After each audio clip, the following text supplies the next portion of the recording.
Jackson here with Jerk Studios, and welcome back to another episode of Outside the Hatch. Today's going to be a fairly quick episode because I have to be at work at 4 o'clock in the morning.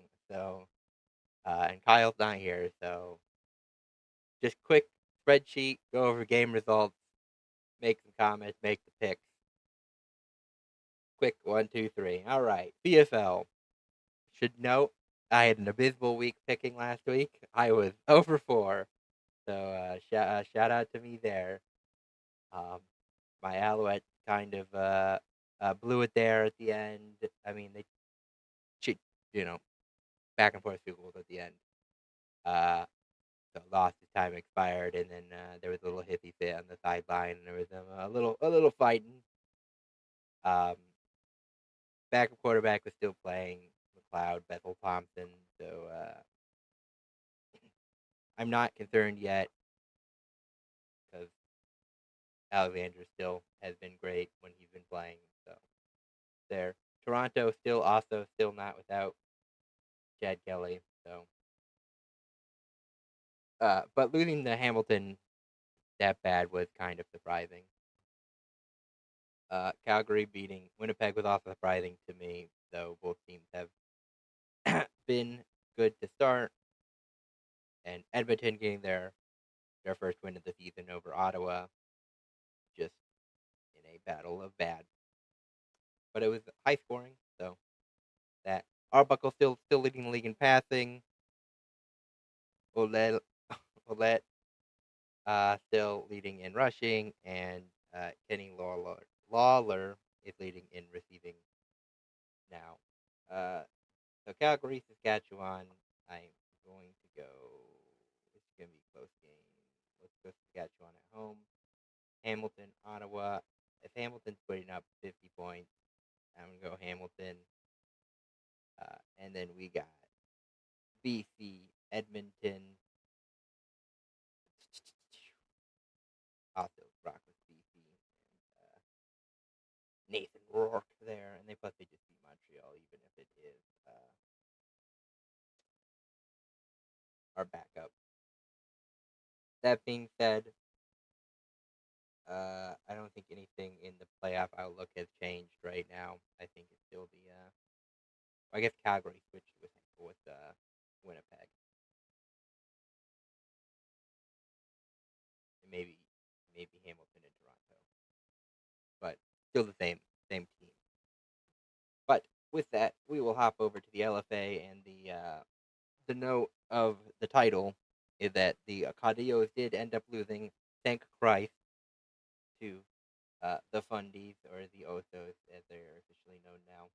But it was a close game, as anybody familiar with the league would have been expecting, back and forth. But the Fundies came away with the win, so happy there. And the Mexicas cruised. But that being said, the Archangels had an excellent season for their inaugural year. Uh, 43-28 for the Mexicas. So yeah, good games. They're on YouTube if you want to go check them out. Championship this week, Fundies versus Mexicas. Um, I just got to ride with my boys, even if they probably will lose. But got to ride with my boys, you know. Uh, Anyway, well, we will hop over to the ELF. There were actually some close games this week, so you always like to see that, along with the regular scheduled blowouts. Uh, Munich Madrid, good game. Lots of passing. Reed Bennett over 400 yards passing, though it was with a loss, but it wasn't really his fault if you put up 40. Uh, so Malik Stanley, former Caudillo, that may be considering maybe that's why they aren't in the championship right now in Mexico. Justin Rodney, leading rusher in that game. Uh, Prague, obviously, uh, crashed back to earth, playing the actual team in their conference or their division. Got absolutely smoked by Vienna, 34-0. Then home 300 passing game. No real out. No real showcases anywhere else. So it's spread around. Uh, Raiders beat the Fire. I that was game I was not expecting. I thought the Fire has been had turned a page and started resurrecting themselves, playing like them old selves. But I guess the Raiders are in fact a real team this year. Uh, 35-18. Ted Jeffries did have almost 400, I guess 350, 363 yards passing. Lucas Halls-Wanter had over 100 yards rushing. Mark Pope had almost 100 yards receiving. Panthers absolutely smoked Cologne. They're barely a functioning team at this point. Normark's Irons killed it in the air and the ground for the Panthers, and Benoit, 56 free receiving yards leading the way. Uh, Stuttgart killed the Enthroners. Brock Doman did play well, though, for the Enthroners, passing yardage wise, but not enough on the score sheet. We will hop over to Nordic Storm Hamburg. That was a really, really good game.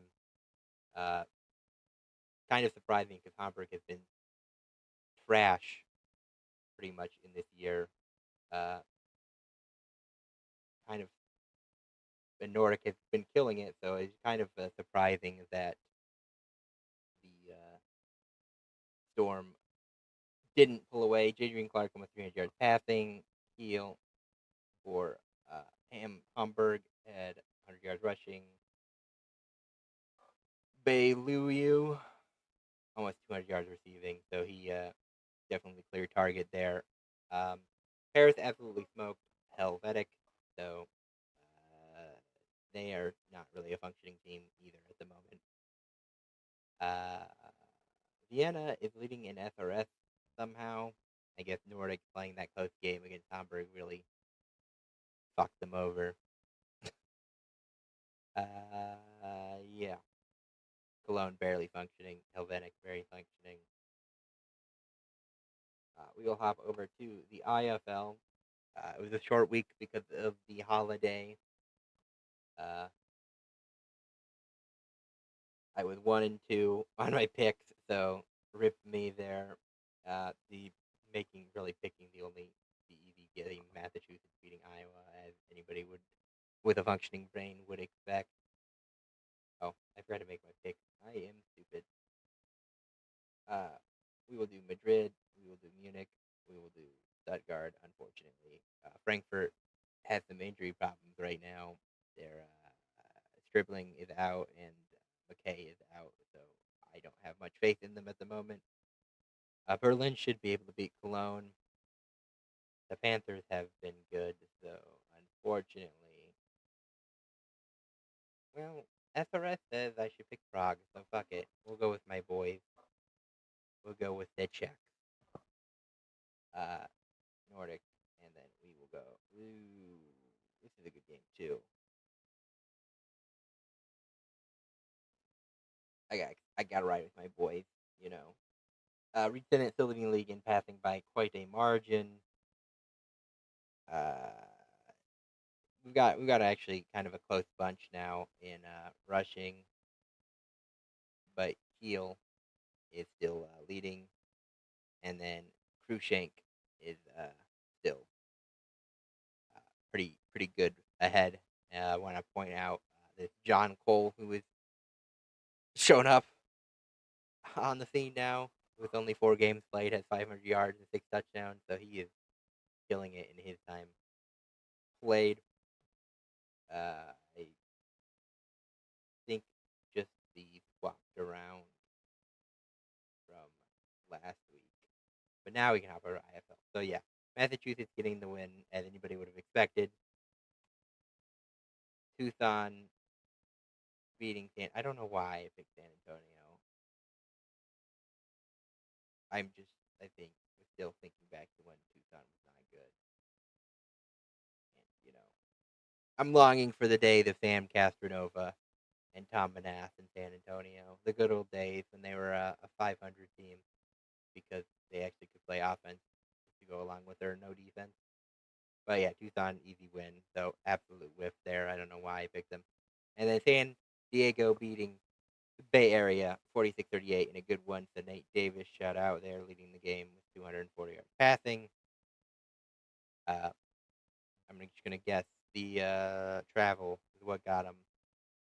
But it's hype to see the two California teams at the top of the standings over there. But still, shout out to my boys over in Moline and Quad City. I will just go home team there in a battle of good teams. Jacksonville's going to kill them. I'm going to hope out for my Wheelers. Massachusetts on the road is garbage. Iowa is still kind of garbage, but Fisher Strait is going through their own thing as well at the moment. But San Diego's hot, and Northern Arizona is garbage as well.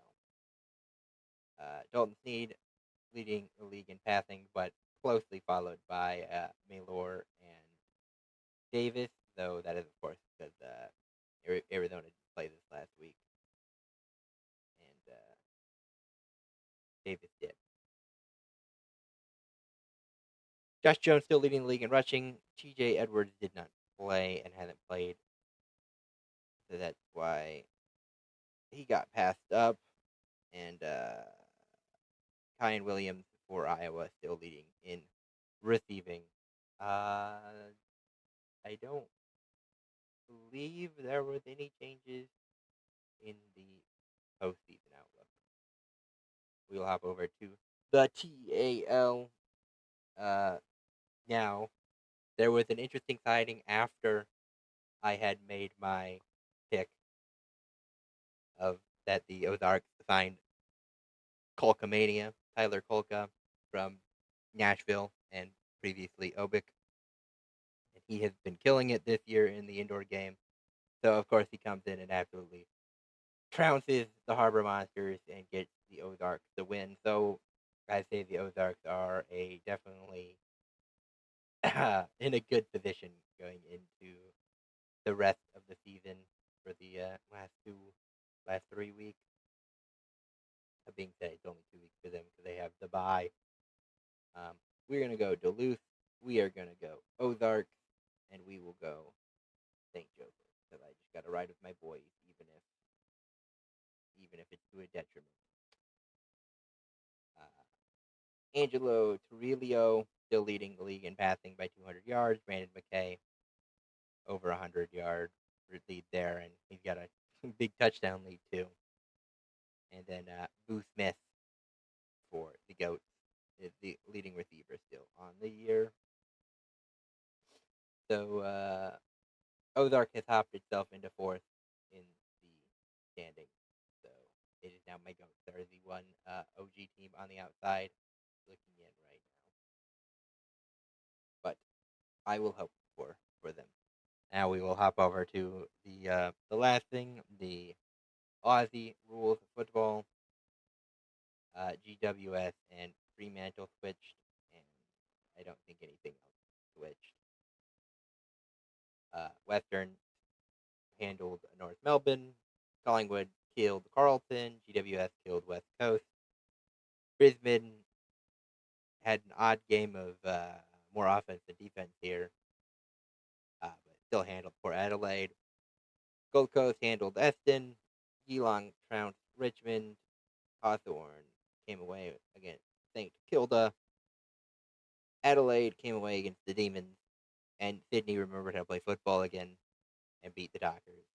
So I'm sure they'll forget again next week. But with that, I had an almost perfect week, and just my swan to remember I got to play football uh, got me there. So I'll go Brisbane. I'll go Collingwood. I will go Hawthorn, probably, right? Hawthorn is better. Yeah. I go Geelong. I will go Eston. I will go Adelaide. I will go. I can't pick the Demons. I just won't pick a team called the Demons. So I will take my loss there.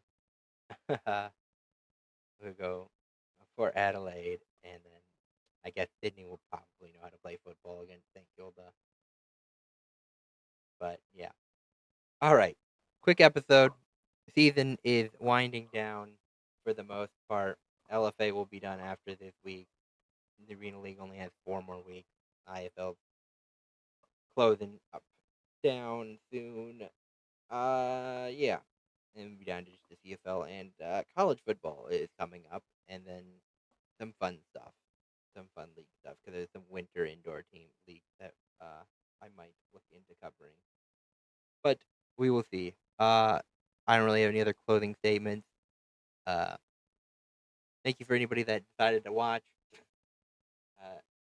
See you all next week.